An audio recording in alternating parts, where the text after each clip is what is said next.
Welcome students. आज हम नया चैप्टर शुरू करेंगे निर्देशांक ज्यामिति। जो निर्देशांक ज्यामिति है ये आप लोगों के लिए बिल्कुल नई है। इसके बारे में फ्रांसीसी गणितज्ञ रेनी देकार्ते ने बताया था, उन्होंने इसकी खोज की थी। और उसमें हम सबसे पहले पढ़ेंगे कार्तीय ज्यामिति, कार्टेशियन ज्यामिति।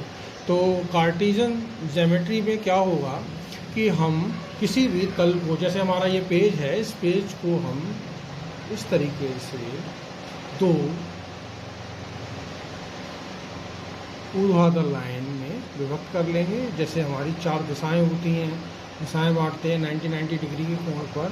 जैसे कहते हैं, मान लीजिए ईस्ट, ये हो गए वेस्ट, ये हो गए नॉर्थ, ये हो गए साउथ। उसी प्रकार से यहाँ पर हमारे पास ये चार दिशाओं की जगह पे हम ये यहाँ पर जो मिल रहा है ये बिंदु हमारा कहलाएगा ओरिजिन पॉइंट, ऐसे बोलेंगे हम मूल बिंदु।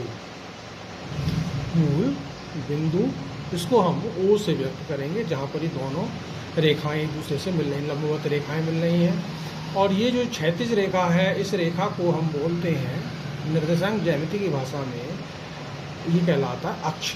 ये भी अक्ष है, तो इस अक्ष को बोलेंगे एक्स अक्ष,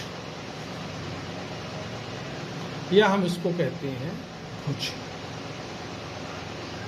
और जो ये ऊर्ध्वाधर लाइन है इसको हम बोलते हैं वाई अक्ष। इसको क्या बोलते हैं? वाई अक्ष, या हम इसको कहेंगे कोटि। क्या कहेंगे? कोटि। जो क्षैतिज रेखा है इसको बोलेंगे भुज, और ये जो ऊर्ध्वाधर रेखा है इसको बोलेंगे कोटि। और इन सब के बीच में 90 डिग्री के कोण है। ये जो मूल बिंदु ओ से ये जो डायरेक्शन है हमारी, हम कहेंगे राइट हैंड साइड की ओर, इसको बोलेंगे एक्स अक्ष। एक्स अक्ष धनात्मक, ये पूरा ही एक्स अक्ष है, तो एक्स अक्ष धनात्मक एक्स अक्ष, पॉजिटिव एक्स अक्ष हो गया। और ये वाली जो डायरेक्शन है इसको बोलते हैं ऋणात्मक एक्स अक्ष, या हम कह सकते हैं एक्स डैश अक्ष। नाम डिफरेंट करें तो एक्स डैश अक्ष कह सकते हैं, ऋणात्मक अक्ष कह सकते हैं, एक्स अक्ष का ऋणात्मक हिस्सा। ये वाला जो अक्ष है, ये वाला अक्ष कहलाता है हमारा वाई अक्ष। ये धनात्मक अक्ष है, पॉजिटिव डायरेक्शन हो गई।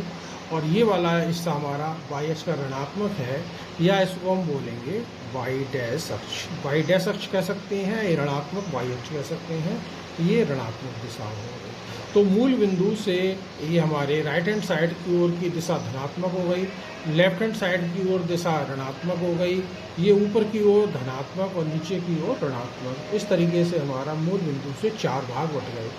ये जो भाग है, इस वाले भाग को जो हमारा एक्स अक्ष और वाई अक्ष के बीच में है, इसको बोलते हैं प्रथम चतुर्थांश। चार से हो जाते हैं प्रथम चतुर्थांश, ये हमारा कहलाएगा प्रथम चतुर्थांश।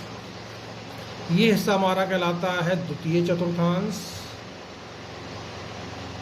इसको बोलेंगे द्वितीय चतुर्थांश। ये वाला हिस्सा हमारा कहलाता है तृतीय चतुर्थांश, और ये वाला हिस्सा हमारा कहलाता है फोर्थ चतुर्थांश। तो हमें आज ये याद रखना है कि निर्देशांक ज्यामिति की जो जनक हैं वो फ्रांसीसी गणितज्ञ रेनी देकार्ते हैं। उन्होंने किसी तल को चार भागों में विभाजित किया, चतुर्थांशों में विभाजित किया। पहला प्रथम चतुर्थांश, द्वितीय चतुर्थांश, तृतीय चतुर्थांश और चतुर्थ चतुर्थांश कहलाता है। यहाँ पर ये जो जहाँ पर चारों रेखाएं मिल रही हैं वो हमारा कहलाएगा मूल बिंदु, इसको हम बोलेंगे ओरिजिन पॉइंट। ये एक्स अक्ष की धन दिशा, ये एक्स अक्ष की ऋण दिशा हो गई, ये वाई अक्ष की धन दिशा हो गई, ये वाई अक्ष की ऋण दिशा हो गई। ये पूरी भुजा है, इसको कोटि कहते हैं। ये ऊपर की ओर धनात्मक कोटि है, नीचे की ओर ऋणात्मक कोटि है। ऐसे ये पूरी दिशा इसको भुज कहते हैं। भुज, ये धनात्मक भुज हो गया और ये ऋणात्मक भुज हो गया। इस पूरे अक्ष को एक्स अक्ष कहते हैं। एक्स अक्ष का धन भाग, एक्स अक्ष का ऋण भाग, वाई अक्ष का धन भाग, वाई अक्ष का ऋण भाग। प्रथम चतुर्थांश, द्वितीय चतुर्थांश, तृतीय चतुर्थांश और चतुर्थ चतुर्थांश। इसके बाद हम आगे बात देखते हैं क्या करना है। जैसे हमने फिर इसी तरीके से हम चतुर्थांश बना लेते हैं। यहाँ हमने फिर बना ली चतुर्थांश इसी तरीके से आगे की बात समझने के लिए।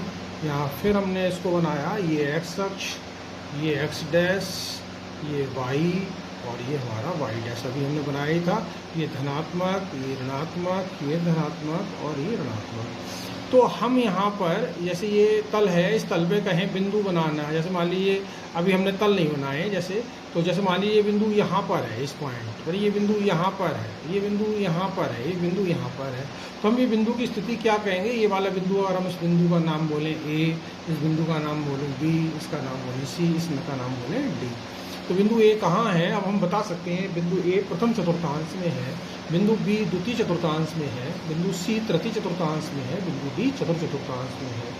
यहाँ तो हम चित्र के द्वारा बता सकते हैं। अब हमारे लिए बिंदु लिखा हुआ है, तो बिंदु को व्यक्त करने के लिए हमें वहाँ से हम एक्स अक्ष पर ये लंब डालते हैं और वाई अक्ष पर लंब डालते हैं उसी बिंदु से।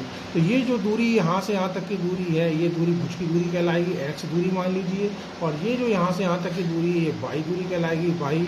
अब ये वाली हमारी डायरेक्शन, ये यहाँ से यहाँ तक देख रहे होंगे धनात्मक डायरेक्शन है, ये एक्स और एक्स बराबर होंगे, और ये वाई डायरेक्शन धनात्मक है।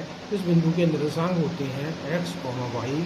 तो किसी बिंदु के निर्देशांक लिखने के लिए पहले हम उसके भुज का मान लिखते हैं, कॉमा लगा के फिर हम कोटि का मान लिखते हैं। ये इस तरीके से किसी बिंदु की स्थिति बताते हैं। प्रथम चतुर्थांश के अंदर भुज और कोटि दोनों धनात्मक होते हैं। द्वितीय चतुर्थांश में बिंदु आ जाता है, उसके अंदर भुज तो माइनस का हो जाता है और कोटि जो है वो धनात्मक रहती है। तृतीय चतुर्थांश के अंदर भुज जो है भुज भी माइनस का है और कोटि भी माइनस की। इस चतुर्थांश के अंदर चिन्ह आ जाते हैं माइनस कॉमा माइनस, भुज भी माइनस और कोटि भी माइनस की। चौथे चतुर्थांश के अंदर बिंदु है तो उसका भुज तो धनात्मक है, कोटि ऋणात्मक है, इसके चिन्ह हो जाते हैं प्लस कॉमा माइनस। तो प्रथम चतुर्थांश के चिन्ह हो गए हमारे प्लस कॉमा प्लस, द्वितीय चतुर्थांश के चिन्ह हो गए माइनस कॉमा प्लस, तृतीय चतुर्थांश के चिन्ह हो गए माइनस कॉमा माइनस, और चौथे चतुर्थांश के चिन्ह हो गए हमारे प्लस कॉमा माइनस। इतना हम लोगों को याद रखना है।